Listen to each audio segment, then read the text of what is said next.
This episode may contain content of a graphic nature, including descriptions of physical and sexual violence against adults, children, and animals. Listener discretion is advised. Hi everyone, I'm Talia. And I'm Tanya. And together we are Crimes and Consequences, a true crime podcast.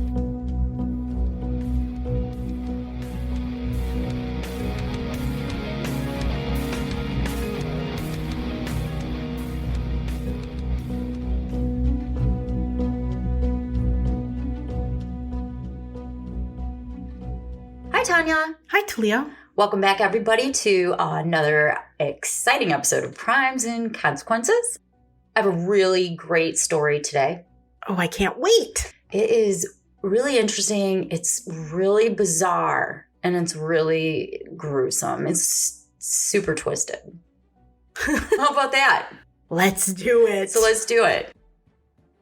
On Thursday, November 11th, in 2010, Valerie Haythorne felt she had no other choice but to break into her friend Tina Herrmann's home on King Beach Drive in Apple Valley, Ohio.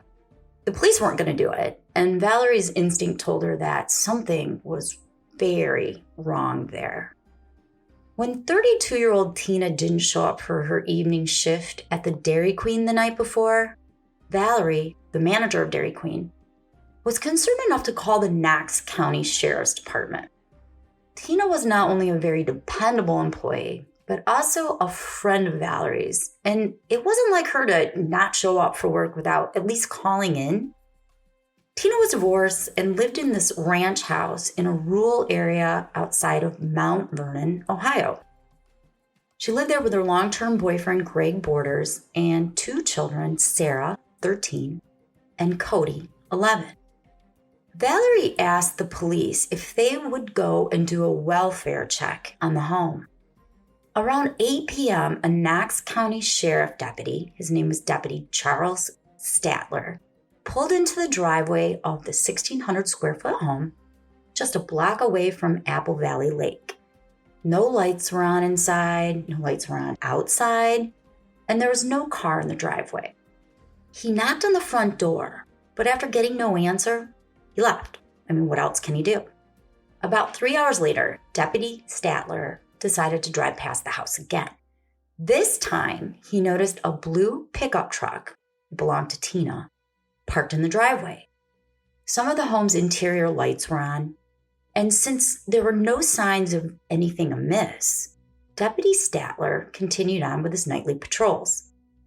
It would be less than 24 hours later when he would be confronted with the most grotesque crime scene of his career. So that was Wednesday. The next afternoon, Tina again missed her shift at the Dairy Queen without calling in. Valerie's anxiety was overwhelming. She called Tina's best friend, 41-year-old Stephanie Sprang, on her cell phone, and it went to voicemail. Stephanie lived just 2 houses down the road from Tina, Kody, Greg, and Sarah's house. Valerie knew Stephanie's live-in boyfriend. His name was Ron Metcalf, and dialed him up on his cell phone. She was stunned to find out that Stephanie was unaccounted for too. No one had heard or spoken with her since the previous afternoon. Oh, shit. Wasting no time, Valerie once again called the Knox County Sheriff's Department and adamantly expressed that there was something bad that had happened at that house. She just knew it. A sheriff's deputy placed a call to the East Middle School in Mount Vernon, where both Sarah and her younger brother, Kody, attended. The school officials informed the deputy that both children had attended school on Wednesday and taken the bus home as usual. Sarah and Kody were very close to each other. They shared a strong bond. In fact, that Wednesday, Sarah had written Kody a note saying how proud she was of him and secretly placed it in his lunchbox. It is so cute. I know, for a 13-year-old to do with her little brother. Isn't that sweet? They were good kids. They didn't cause any problems at school. Sarah played on the softball team and Kody was on the baseball team. And they were both well-liked by other students. Although the children had gone to school on Wednesday, school officials stated that neither had shown up for school that day. And Tina didn't report their absence. Deputy Saller once again was dispatched to the King Beach home in Apple Valley.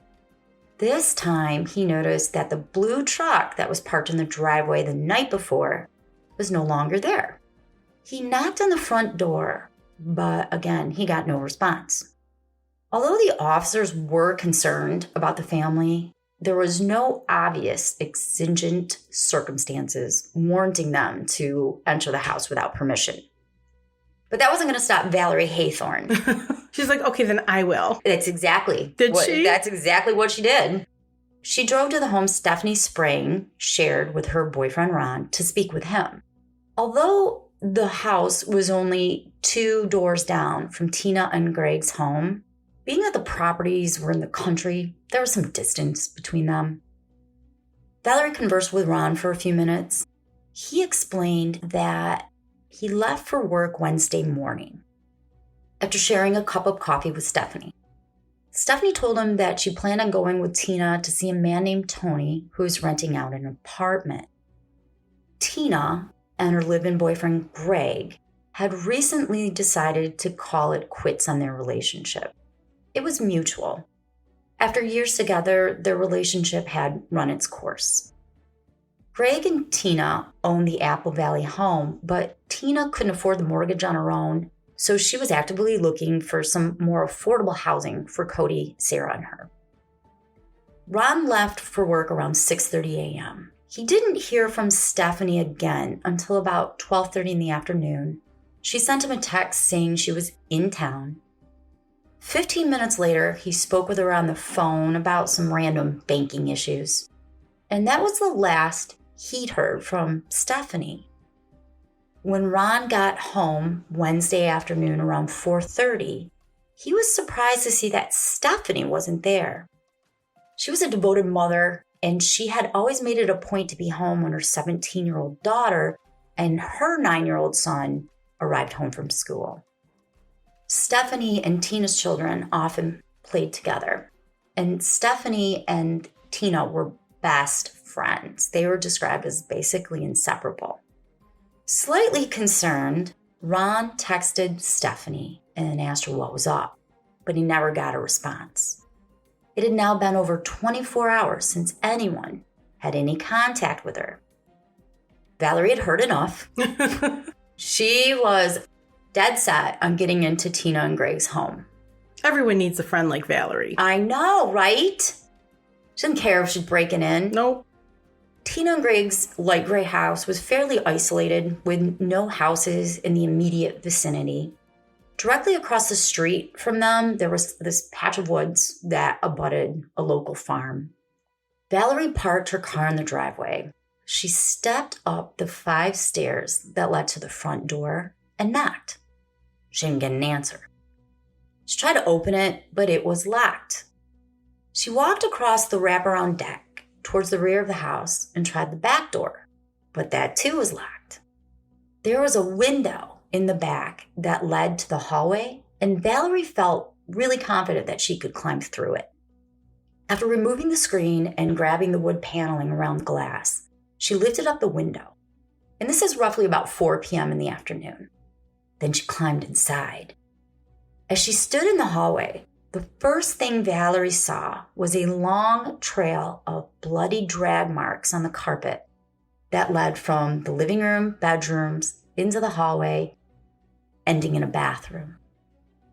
Overcome with terror, Valerie jumped back out the window. I was going to say, get the hell out of there. And once again called the Knox County Sheriff's Department. This would be the 3rd time. And now they had good reason to enter the house. Police arrived at the Apple Valley home at 4:36 p.m. They busted through the front door and were immediately confronted with a violent and bloody crime scene. The linoleum entryway was covered with blood.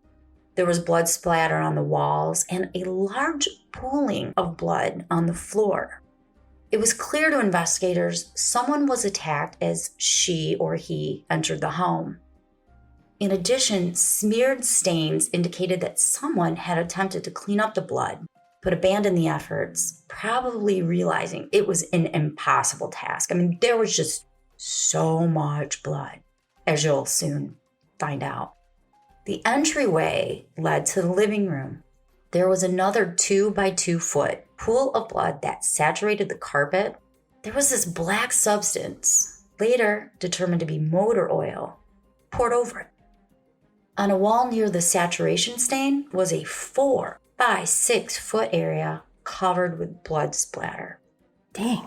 It appeared to officers that someone had been severely injured in the spot and left to bleed out on the floor. A bleach bottle, cleaning supplies, and a pair of cloth work gloves were also found nearby the large area covered with blood.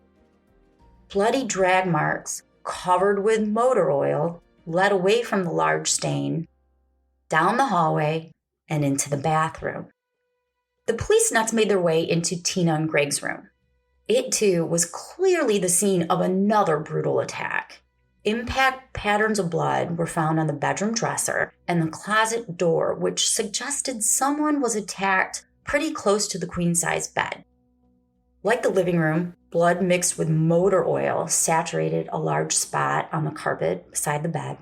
The comforter, the sheets, pillowcases, they were all covered with a mixture of blood and oil. And bloody drag marks led out of Tina and Greg's room, down the hall, and into the bathroom. Just outside the door of the bedroom was a gloved handprint made in blood. Police entered Kody's room, but there was nothing that seemed disturbed in it. However, Sarah's room had telltale signs of another violent struggle. Blood splatter sprayed the walls and curtains surrounding her bedroom window. Another large saturation stain was on the carpet, and bloody drag marks led down the hallway and into the bathroom. Oh, fuck. What's in the bathroom? Well, I'm going to get to that. Multiple shoe footprints made with motor oil, and some had blood, were scattered around the floor. A teddy bear in the room of Sarah's had pieces of human tissue on it, and blood was also found on her door. The house had 3 bloody trails, as I've described to you, and they all led to the bathroom. And you'd ask me, what's in the bathroom? What's in the bathroom, Talia? Well, the bathroom resembled a slaughterhouse. On the floor in the front of the bathtub and toilet were pools of blood combined with human tissue and body fat. Oh, man. Right? Oh, man. Oh, man. The drain of the bathtub had more human tissue, hair, skin, etc. It was obvious some sort of dissection or dismemberment, something like that, had occurred in that bathroom. Police made their way to the kitchen, and in the kitchen there was a few Kroger grocery bags filled with groceries on the floor. The groceries were warm, which indicated they'd been sitting there for a while. The linoleum flooring had bloody shoe prints that led from the kitchen to the entryway. Now, on one side of the entryway was the door to the garage. On the other side of the entryway was the door to the basement. As police walked down the basement steps, they found small drops of blood on the stairwell and on the basement floor. But there were no bodies in that house, only remnants of them. And the small family dog was missing. Oh, damn it. You don't know what even happens to the dog, Oh, but you can probably guess. I can guess. More motor oil soaked shoe prints led from the back door into the 2-car garage. Parked inside the garage was Stephanie Sprang's 1996 Jeep Cherokee. Apparently, it wasn't unusual for Stephanie to park in the garage when she came over to visit Tina. Oh. I mean, why not? Why not? If there's an empty space. But neither one of Tina nor Greg's vehicles were there. The garage door was partially open, and investigators, when they looked at it, noticed that one of the springs was broken, so it wouldn't shut all the way. Reminds me of the bodies in the bathtub story, Yes. remember? Yes. Could this have been how the monster who attacked the family entered the house? Or did the person already have access to the house and didn't need to sneak in? Who knows? Oh, I know, but you don't know. A keen detective at the scene noticed a Walmart bag sitting on the garage floor that just seemed out of place. Inside this bag were some tarps and an open box of heavy-duty, extra-large trash bags. That's not a good sign. No. It's definitely not a good sign. There was a receipt in the bag showing the items had been purchased around midnight on the night the attack is believed to have occurred. As they continued investigating the crime scene, a detective was able to decipher a logo on one of the shoe prints made in motor oil in the garage. It was an Airwalk shoe? Never heard of them. I don't know. And based on the measurements, it appeared to be made from a woman's size 7.5 tennis shoe. Both Stephanie and Tina wore larger size shoes, but when investigators looked in Sarah's closet, all of her shoes were size 7.5. There was only one other set of footprints throughout the house, and those appeared to be made from an adult male. Based on the crime scene evidence, police concluded that at least 3 people lost lethal amounts of blood, and at least one of them had been dismembered in the tub. Since Sarah's footprints were found in the garage, they held out hope that maybe, just maybe, she was still alive. But if so, her kidnapper had a 24-hour head start on them. So they knew time was of the essence. And had some bags with some dead people in it. Yes. Little did they know when they were investigating the crime scene that their killer was watching them from afar. Oh, that is so creepy. Before I tell you more, we're going to take a quick break. As police were still investigating the crime scene, Greg Borders pulled into the driveway. Where's he been? Well, I'm going to tell you. Now they know he's not a victim, so they can cross that off their list. But now he's a suspect. But was he a killer? Greg explained that he received a call from his uncle, who had passed the house a little bit earlier and seen cop cars and yellow crime scene tape. Greg admitted that he and Tina had recently called it quits on their relationship, but he claimed he had no reason to harm her or any of the others. But we know in our true crime, that's a great reason to kill somebody. Right, breaking up with them. I mean, hello, number one reason in the true crime world. According to Greg, he got up around 3 a.m. Wednesday morning to get ready for work. He worked at a Target distribution center that was a little over 60 miles away. When he left around 3:48 a.m., everyone in the house was sleeping, and Stephanie wasn't there. Because his relationship with Tina was strained, after getting out of work, Greg headed over to a friend's house named Patrick, who didn't live far from where he worked. And remember, he worked 60 miles away from home. He hung out with Patrick and his wife and later decided to just stay the night there. He didn't have to work the next morning, but Greg, Patrick, and some of their other buddies decided they would go golfing at the Tree Link golf course. He was still at the course when he got a call from his uncle and rushed home immediately. Police were able to verify that Greg did indeed arrive at Target at 5:45 a.m. Wednesday morning, and that he left at 4:05 p.m. that afternoon. Greg's friend Patrick and his wife, they confirmed Greg had been at their house all evening, so he was crossed off the suspect list. Stephanie's boyfriend, Ron, he arrived at the scene, and he spoke with investigators. He told them the same thing that he told Valerie earlier. On Wednesday, Stephanie briefly mentioned in the morning that she might go with Tina to look in her apartment. He had been concerned about Stephanie when she didn't arrive home to greet her kids after school, but not concerned enough to call the police. Acting on a tip, police asked Ron if they could search his backyard. Someone in the area told them they had recently seen Ron digging a hole there. Police noticed a disturbed area in the back, and using a shovel, they started digging. After a minute, they hit something. It was a box.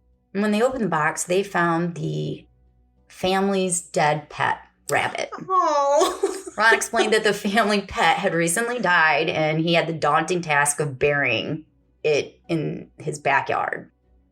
He was very cooperative, and his employer verified that he'd been at work on Wednesday from 6:30 a.m. until 4 p.m. So he was crossed off the suspect list. Police were still examining the crime scene when a patrol officer spotted Tina's blue pickup truck in the parking lot of what I'm going to call the Kokosing Gap Trail. I'm not sure if that's correct. It's an area known for biking and launching canoes. There was nothing out of the ordinary about the truck. And just so you know, this is about 6:55 p.m. And keep in mind, the police came to the house at 4:36, so it's 2.5 hours later. There was nothing out of the ordinary with the truck. In the back was a couple of gas cans, but no traces of blood, no signs of the person that parked the truck there. Officers went up to a man who was sitting in his silver Toyota in the parking lot a little bit away from the truck, and they questioned him, asking him if he'd seen anything, and he said he didn't see anything out of the ordinary either. The trail was in the immediate vicinity of Kenyon College. It's a private liberal arts college, and all 1,600 students were put on lockdown, which nowadays with COVID, that's not really a big deal. It's like, oh. Yeah, no biggie. It's like, how long is it going to be, a year or two? How long are we on lockdown for? Officers searched the nearby area, but they failed to find anything of significance. Immediately dispatched were helicopters using thermal imaging. They flew over wooded areas near the home, where the truck was. They were just searching to hopefully find Kody, Stephanie, Tina, and Sarah. The FBI was soon called in, and police knew if anyone was still alive, they were running out of time to save them. And they were right. Kody and Sarah's father, Larry, he was quickly ruled out as a suspect, as was Stephanie's ex-husband, Mike. It began to appear to police that whoever viciously assaulted them wasn't anyone in their circle of trust. Friday goes by, and there's no signs of the missing people. Saturday goes by, and they still haven't located any of them. But the police were closing in on the killer. The Walmart bag in the garage was cross-checked at Walmart, and investigators discovered that those items, the tarp that I told you about and the box of garbage bags, they were purchased along with a turkey sandwich. This is so horrible. And a Halloween t-shirt that was on clearance. What a fucking odd assortment of items. I know, isn't that bizarre? I'm planning a murder. Oh, I'm a little hungry. Oh, and this t-shirt's cute. It was on clearance. It's right. I might as well get it. For next year. These items were purchased with cash, so there wasn't a financial transaction to follow up on. But because there was a timestamp on it, authorities were able to access their surveillance video and review it. The tape showed a man wearing glasses, and he had on a camouflage shirt. He appeared to be 25 to 40 years old, and they watched as he casually just strolled out of the store. Parking lot footage showed him driving alone in a silver Toyota Yaris. Investigators scanned their database for information on all registered silver Toyota Yarises in the Knox County. There were 25, but only one of the registered owners resembled the man in the video. And in this guy's driver's license, he was wearing a camouflage shirt. Coincidence? Coincidence? I think not. His name was Matthew Hoffman. He was 30 years old and had been arrested only 3 weeks earlier for domestic violence against his girlfriend. When the patrol officer who found Tina's truck saw the image of Matthew, he immediately recognized him as the man whom he had spoken with at the Kokosing Gap Trail. Oh, in that silver car next to the truck. Oh yeah, nothing's going on here. No, I don't know who drove that truck here. Matthew is a really strange bird. He's got some aberrant behavior that I can't wait to share with you guys. I mean, he's a real freaking weirdo. I'm going to tell you a little bit about him, okay? He graduated from high school in 1999, and he went on to study some industrial electrical engineering, but never did anything with it. At the age of 19, he moved from Ohio to Steamboat Springs, Colorado, where he took a job with a plumbing company. But this job did not last long. Matthew got thrills out of breaking into houses and hanging out in them when the owners weren't home. That's so I think that's creepy. called frogging or something like that. Frogging? I've never heard of that. Mm-mm. Or there's a movie called that. That's weird. Just help yourself. Have a Coke. They get that thrill. After he did some plumbing work in a condo unit in what was called the Ridge Condominium Complex, he subsequently broke into that unit 5 more times. When he discovered the owner was going on vacation, he took advantage of the absence by breaking into the place and chilling there for a while. It was like an Airbnb for him. Well, he used the jacuzzi, he made himself a dinner, and he fell asleep watching TV on the couch. The next morning, he became paranoid about his fingerprints being left all over. And Matthew seems to have some OCD, which you will see later. So he purchased 10 gallons of gasoline. He poured it all over the floor of the unit, and he set the place on fire. There were 16 people living in the dwellings around that unit. They managed to escape the flames, but the damage ended up being $2 million. Oh my God. He could have killed them. Yes. He served 6 years for that crime. Upon his release, he moved back to Ohio. And he developed a bizarre obsession with trees. Trees. He would often climb them, perching himself on branches for hours at a time. He also developed, I can't even say this with a straight face, he also developed an animosity towards squirrels. Those little fuckers. He would trap them, kill them, skin them, and eat them. What the hell, man? Isn't that weird? Yes. It's very weird. Eventually, he got a job as a tree trimmer. Oh, perfect. Can't make this shit up. Perfect. And he landed himself a girlfriend. Did she also hate squirrels? I don't think so. She left him on October 24th after he choked her during an argument. Oh. Around this time, Matthew also lost his job. And he knew he was inevitably going to lose this 2-story home that he had purchased a few years earlier for $37,000. He knew it because he didn't have a job. His life had turned to a pile of shit. Police were convinced he was their man, and a search warrant was issued by the court Sunday morning. Using a SWAT team, they stormed his house with a battering ram at 8 a.m. and launched a flash grenade as they entered the home. They ain't fucking around. No, they're not. Through the smoke, they noticed Matthew was disoriented and confused. Obviously, right? He was laying on the couch, and he's like, shit. What the hell is going on? He was quickly handcuffed and removed from the house. Nothing, and I mean nothing, could prepare the officers for the bizarre scene they were confronted with. This is so strange. In the living room, now you have to imagine this, there's a 14 by 14 blue tarp sprawled out over the floor. On top of the tarp was a 3-foot layer of leaves. The entire tarp. In the living room? In 14 the living by room, 14? 14 by 14. The whole living room is filled with leaves. 3 feet high. 3 feet high? 3 feet high. But it gets even stranger. That's a lot of leaves, Talia. Considering he only has 2 trees in his backyard, that's a whole lot of leaves. He was importing leaves. He was. It gets weirder. Suspended from the living room ceiling and reaching all the way to the floor were rows of plastic grocery bags filled with leaves. So imagine this. There's a grocery bag. He stuffs it with leaves. He ties the top of the bag. Then he puts it through a rope. And then he does that with another bag, another bag, another bag. So they're all tightly together. And then he hangs them from the ceiling against the wall to the floor. Rows of them.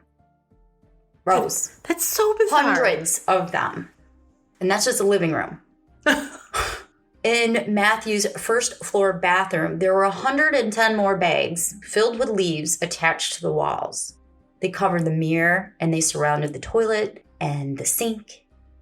So where did the leaves come from? I'd like to know. Nobody knows. And it would take a very long time to bag all these leaves. There's a bathroom upstairs, and on the walls of that bathroom were really strange drawings in black paint. Around the tub's faucet was a bald-headed man with a shirt and tie on, and the faucet itself was protruding out of the man's mouth in the drawing. So he drew a face around the faucet. It's very weird. There were paintings of tree trimming trucks. Oh, Lord. A dog, a group of men, peace signs, stars, and just other random doodlings all over his doors and walls. On the main level past the kitchen, a sewing cabinet blocked access to the unfinished basement. After moving the cabinet aside, investigators made their way down the basement stairs.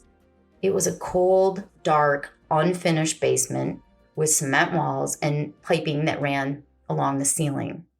At the bottom of the stairway, just to the left, was a large square opening in a cement wall that led to another room.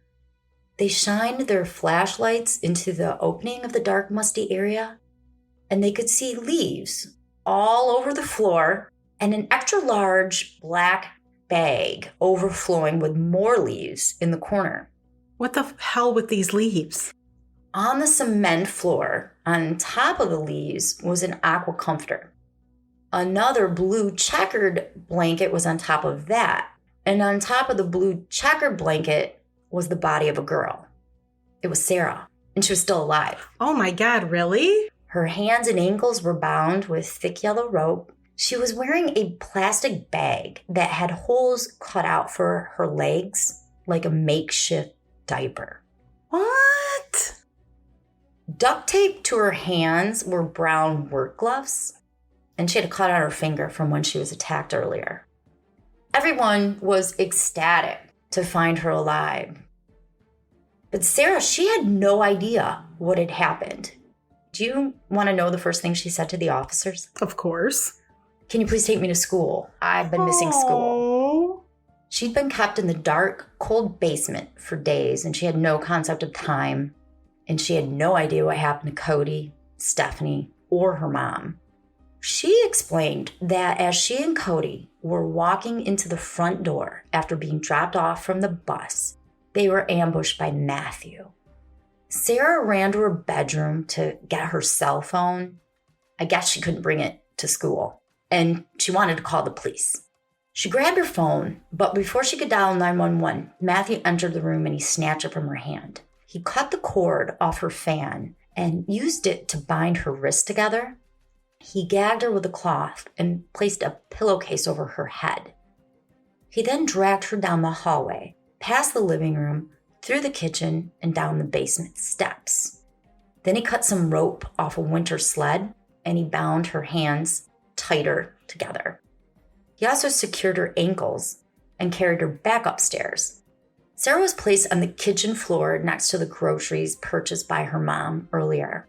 Matthew left her there for hours. She could hear the sound of the bathtub running and the toilet being repeatedly flushed. Oh, no. Occasionally, Matthew would come back into the kitchen. He'd be out of breath, and he'd be rummaging under the sink for something. Then Sarah would hear the water flowing again from the tub and the toilet again being flushed. This went on until it became dark outside. Then Matthew brought her into the garage. At some point, she was placed upright, which is how the shoe print came to be from her. Originally, when she came home, she ran through the house and ran through some of the motor oil and got it on her shoe. He placed her in the back of Stephanie's Jeep. She complained to him that the restraints were too tight, but he told her he didn't care if her limbs turned purple. He covered her with a blanket and placed garbage bags next to her, the contents of which Sarah didn't know. Later, Matthew told her that he used a stun gun to subdue Kody, but he refused to tell her what happened to Stephanie and Tina. She asked Matthew why she never heard her dog barking, and he told her that he let her dog out. But that's not true. Matthew then drove Sarah to his home, and when he was sure no one was looking, he snuck her in through his back door and into his bathroom. He removed Sarah's blindfolds and then molested her. Then he moved her to a closet and he locked the door, and he left. When he came back, he put her in the basement, and he proudly showed her the bed he'd made for her out of leaves. And he later describes it as being so comfy, he wanted to sleep on it. Such an asshole. Right. For the next 4 days, Sarah was held captive in the dark cellar. The November air made the basement chill almost intolerable for her, And that's why Matthew offered to put gloves on her and duct tape them to her, which is ridiculous. The next morning, Sarah was hungry, so Matthew offered her some squirrel to eat, but she refused. No thanks. I'm good. She probably lost her appetite after that. Police later found 2 skinned squirrels in his freezer next to some red popsicles. It's so ridiculous. The only thing Sarah ate during her captivity was some cereal mixed with spoiled milk. Matthew forced Sarah to watch porn with him and then repeatedly sexually assaulted her. He mentioned that he might release her around Christmas time, but he hadn't decided. The finding of Sarah only added to the urgency of the need to find Kody, Stephanie, and Tina. Maybe they were alive. Immediately after his arrest, Matthew opened up to authorities explaining that he had found Sarah tied up in their house. Okay. Mm-hmm. But then he shut down and he refused to answer any of their questions. However, after 2 days in solitary confinement, Matthew requested to speak with a detective. He recited to the detective about a dream he had the night before. In his dream, he was at a food processing plant and there was a garbage bag there. When he opened the bag, he saw body parts. This dream jogged his memory, and now he was willing to confess what he remembered of the crime. But he wanted to do it his way. Matthew would write up his confession in the presence of his lawyer, but the confession would only be available to authorities upon his death. But he had a good idea to die soon. He told authorities that they should lie and say he was shot during an attempted escape and died from the gunshot wound. And they could shoot him. Yes. Perfect. Of course, they didn't agree to those terms. No, that would be illegal. But in the coming days, they were able to negotiate the confession. And Matthew was willing to provide the location of the others in exchange for the death penalty being removed from the table. 8 days after he broke into Tina and Greg's house, Matthew admitted to murdering Kody, Stephanie, Tina, and the family dog. Authorities believe the details Matthew provided them is the truth weaved with lies. But here's the gist of what Matthew said happened. Matthew had cased the house prior to the murders. He chose that particular home because there weren't any nearby neighbors and the garage door didn't shut all the way. That is a new thing that I have learned, right? Mm-hmm. Fix your garage doors, guys. People, come on. Lock your windows and make sure your garage door shuts. Late Tuesday evening, he drove from Mount Vernon to the Apple Valley area. He parked his car a safe distance away from Tina and Greg's home. He brought with him a sleeping bag, some water, and camping gear, and he made a camp in the patch of woods across the street from their home. It's November. I was just going to say. And it's Ohio. It's got to be cold. It's cold. Are there any leaves on these trees? No. No, they're all falling down. His balls had to be freezing, but somehow he managed to fall asleep. Sometime after 3:40 a.m., he was awakened when Greg left for work. He fell back asleep until roughly around 9 a.m. when the sound of Tina's truck engine firing up woke him up. Shortly thereafter, he slid underneath the garage door and he made his way into the home. He scoured the house for anything of value, admitting he got a thrill just being there. And I'm just going to tell our listeners, if you were driving by this house, there was nothing that would make you think there was a lot of valuable things there. It is not this massive, luxurious home. It's a 1,600 square foot, vinyl sided ranch. Nothing wrong with that. I'm just saying you're not going to think this is a billionaire's house. Average, middle class home. According to Matthew, he was in Tina's bedroom preparing to leave. He's getting ready to go when he heard a vehicle pull up the driveway. It was Tina. She was returning from the grocery store. Tina brought in the grocery bags and sat them on the kitchen floor. But something, Matthew doesn't know what, enticed her to the room where he was. He said he was trapped. He had no place to go. Authorities believe it's more likely that he confronted Tina and dragged her to the bedroom, probably to rape her. Although Matthew claims his only intention was to burglarize the home, he brought with him a large knife and a blackjack club, both of which he'd purchased only days earlier. Matthew says when Tina entered the room, he overpowered her. He forced her to lie face down on her bed, and he began beating her about the head with a blackjack club. Unbeknownst to him, Stephanie Sprang had just pulled in her Jeep. Oh, dang, Stephanie. I know. Bad timing. Oh, girl. I think they were meeting to go apartment hunting together. As he was hitting Tina with a club, Stephanie came running into the bedroom, screaming. Matthew claims he grabbed the knife that he had placed only moments earlier on the nightstand and stabbed Tina twice in the back as Stephanie fled into Sarah's room. But that doesn't really make all that much sense. I was going to say, why would she do that? Most likely what happened is Matthew was stabbing Tina when Stephanie entered the room, which caused her to flee. Either way, Stephanie ran into Sarah's room, and once she got there, there was no way out for Stephanie. She was cornered against the wall, and Matthew plunged his knife into her chest over and over again, not stopping until he was sure she was dead. He then ran back into Tina's room, where she lay bleeding on the bed. He says she's not, but she was. And he continued his attack on her.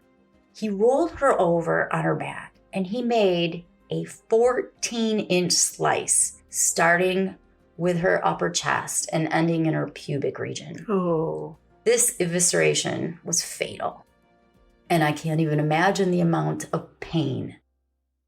Then Matthew walked around for a few minutes in a haze of disbelief.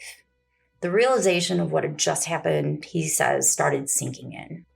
That family's little dog wouldn't stop barking. Oh, no. And it drove him mad. So he grabbed the dog, brought him into the bathtub, repeatedly stabbed him to death, and then he cut the dog's body into pieces. Oh.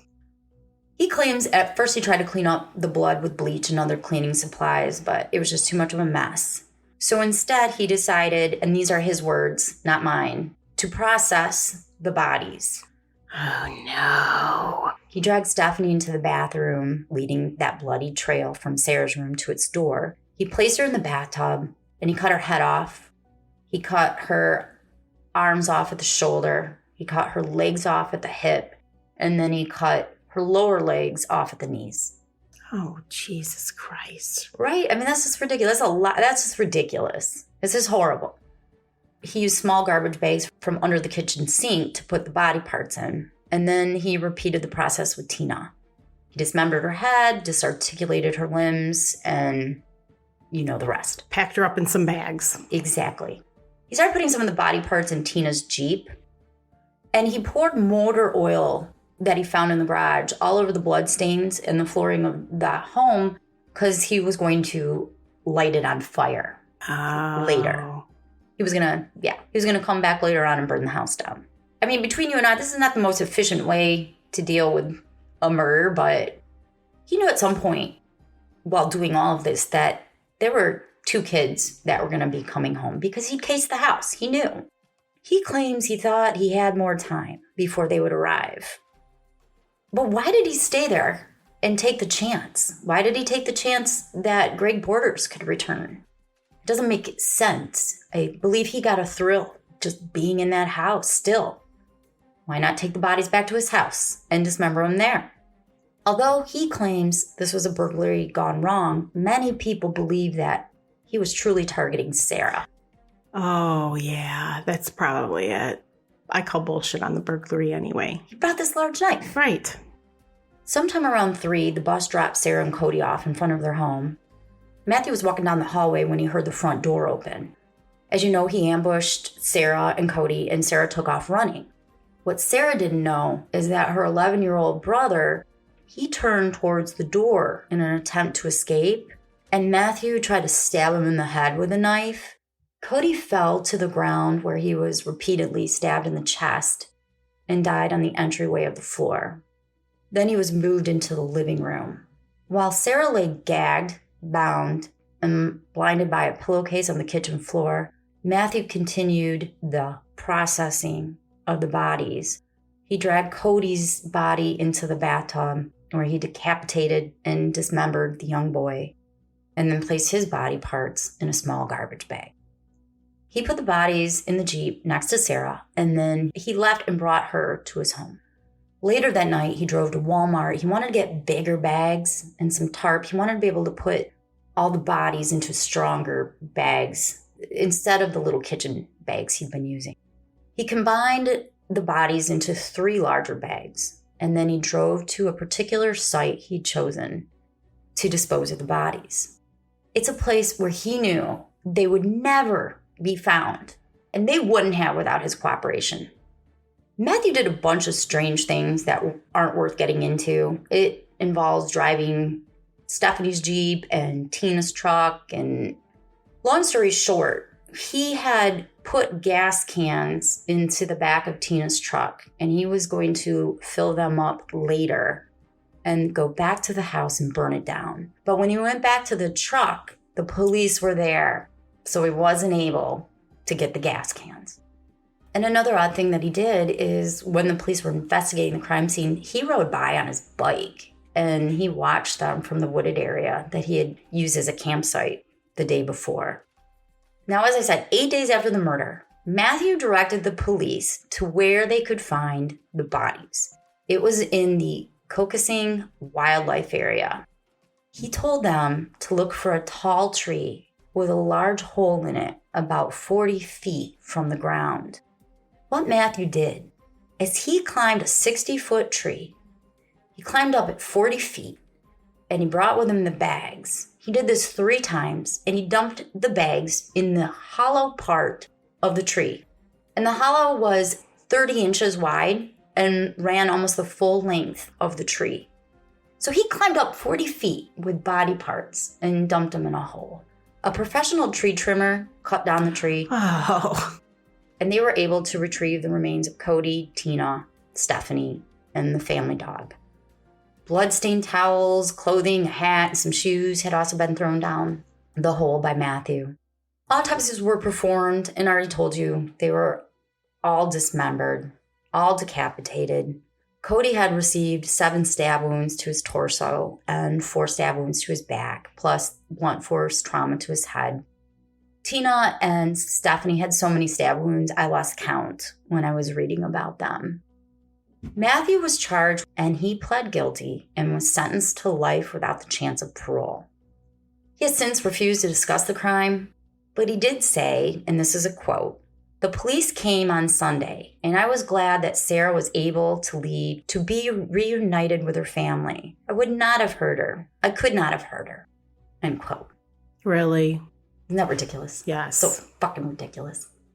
So I got my information from a book called The Girl in the Leaves by Robert Scott and Sarah and Larry Maynard.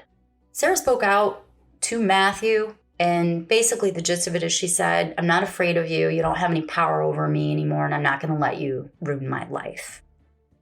She's now an adult doing the best she can to live her life. And that's the story of Matthew Hoffman and survivor Sarah.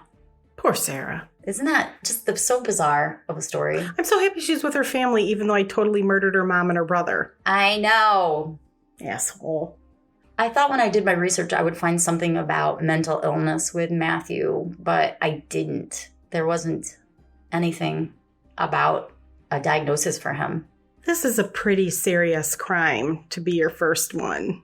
Well, murder. I mean, it's pretty heavy, right? Something happened. Something snapped in him. Maybe a squirrel pissed him off. I don't know. What's with the leaves? I don't know. He brought comfort. Trees brought comfort to him. You would think someone would have seen him bring in hundreds of bags of leaves. But I guess not. I guess not. His neighbors did say he was a strange bird. Well, thank you. Thank you guys all for taking the time to listen to us. If you haven't done so already, please hit the follow/subscribe button on whatever app you're listening to us on. You can also find out more information and see some pictures on this case if you go to tntcrimes.com. That's our website, because I'm Talia with a T, and that's Tanya with a T. And together we're TNT, TNT Crimes. And if you like this episode and you want to get more episodes, a little bit more raw, a lot more raw. A lot. With a lot of F words. F-bombs. Even though I think I made a lot of F-bombs in this episode. But we apologize on your behalf. Thank you. You can find out about becoming a member, where we have well over 70 unreleased episodes, by going to patreon.com/TNTcrimes, or just going to our website. It's all over there. We also have Instagram and Facebook. It is at Hardcore True Crime. Anything else? No, I think you covered it all. Well, we appreciate you guys so, so, so much. Yes, thanks for listening this week. Don't kill each other. Bye. Bye.